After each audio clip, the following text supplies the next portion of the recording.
শিলং থেকে লন্ডন থেকে নেতৃত্ব দেওয়া হয়েছিল নাকি জুলাই গণঅভ্যুত্থান। এই বিএনপি সরকার গণভোট এবং জুলাই সনদকে এখন অস্বীকার করছে। প্রিয় কালীগঞ্জবাসী, জুলাই গণঅভ্যুত্থানের 2 বছর পার হতে যাচ্ছে। এই জুলাই মাস শুরু হয়েছে। সেই জুলাই মাস উপলক্ষে আমরা প্রত্যেকটা উপজেলা, গুরুত্বপূর্ণ উপজেলা ভিত্তিক পদযাত্রা, পথসভা আপনাদের সাথে আমরা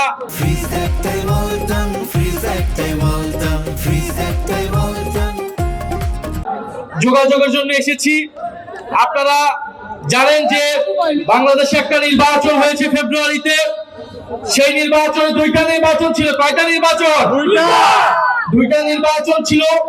গণভোট এবং আপনারা এমপিতে ভোট দিয়েছেন। গণভোটে হ্যাঁ এবং নাতে ভোট ছিল। সংস্কারের পক্ষে অথবা বিপক্ষে বাংলাদেশের 70% মানুষ হ্যাঁ এর পক্ষে ভোট দিয়েছে, সংস্কারের পক্ষে ভোট দিয়েছে। কিন্তু এই সরকার, এই বিএনপি সরকার গণভোট এবং জুলাই সনদকে এখন অস্বীকার করছে, জনগণের সাথে প্রতারণা করছে, জাতির সাথে গাদ্দারি এবং বিশ্বাসঘাতকতা করছে। প্রিয় এলাকাবাসী, আমরা 5টা দাবি নিয়ে এসেছি। এই গণভোটের গণরায় বাস্তবায়ন করতে হবে, যার মাধ্যমে সংস্কার হবে, দেশের পরিবর্তন হবে, যেটা আপনার আমার আকাঙ্ক্ষা ছিল জুলাই গণঅভ্যুত্থানে। যে আকাঙ্ক্ষার কারণে আমরা এই পরিবর্তন দেখার জন্যই শেখ হাসিনার বিরুদ্ধে রাজপথে নেমেছিলাম। দ্বিতীয়ত, আমরা তরুণদের কর্মসংস্থানের দাবি জানিয়েছি। তৃতীয়ত, আমরা বলেছি যে বাংলাদেশের এই যে বিদ্যুতের সংকট, আপনাদের এলাকায় কি বিদ্যুৎ আছে? ঘরে ঘরে বিদ্যুৎ আছে? লোডশেডিং হয়, দৈনিক 7 থেকে 8 ঘন্টা করে লোডশেডিং হয়। এই লোডশেডিং সমস্যার সমাধান করতে হবে। এই সরকার কমিটমেন্ট দিয়েছিল, প্রতিশ্রুতি দিয়েছিল তারা বিদ্যুতের সমস্যার সমাধান করবে, কিন্তু এই যে বাজেট দিয়েছে, এই বাজেটে আমরা এমন কিছু দেখি নাই তারা বিদ্যুতের সমস্যার সমাধান করতে হবে।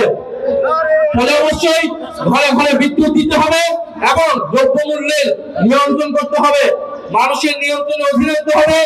এছাড়া দেশে, সারা দেশে আইন শৃঙ্খলার বেহাল দশা। আপনারা জানেন যে কয়েকদিন আগে সংসদে স্বরাষ্ট্রমন্ত্রীকে তার নিজের দলের এমপি বলেছিলেন মাদক কারবারির সূতিকাগার হচ্ছে সেই কক্সবাজার থেকে। স্বরাষ্ট্রমন্ত্রী তার নিজের এলাকায় মাদক বন্ধ করতে পারে না, সে সারা দেশের মাদক কিভাবে বন্ধ করবে? সারা দেশের আইন শৃঙ্খলা কিভাবে ঠিক করবে? ফলে এই যে কালীগঞ্জে মাদক কারবারি আছে কি নাই? আছে। প্রত্যেকটা জেলা উপজেলায় মাদক কারবারি দিয়ে ভরপুর হয়েছে।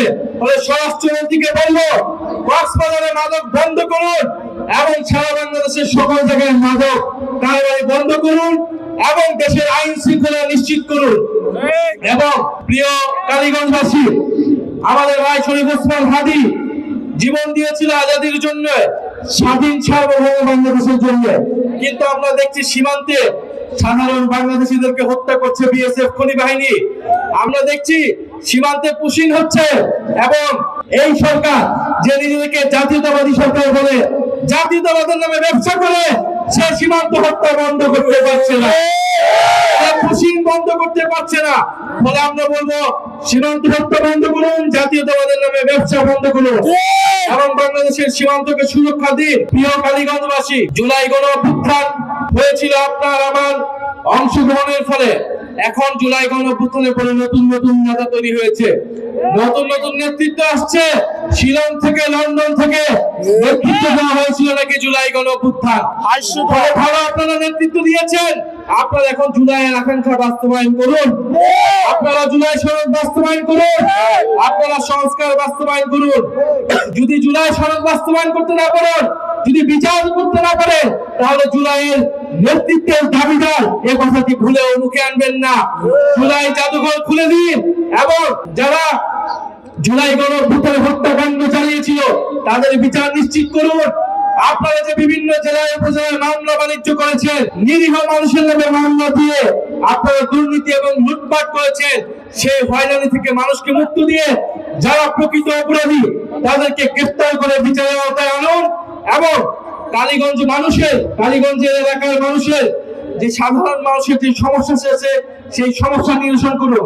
আপনাদের এই এলাকার সন্তান এমএম সোহেব আমাদের জাতীয় নাগরিক পার্টির অন্যতম কেন্দ্রীয় নেতা এবং দীর্ঘ সময় ধরে ছাত্র আন্দোলন করেছেন। ইনি কালীগঞ্জ মানুষের সমস্যার সমাধানের জন্য এই এলাকা থেকে আপনাদের জনপ্রতিনিধি হতে চায়। আপনারা তাকে সহায়তা করুন।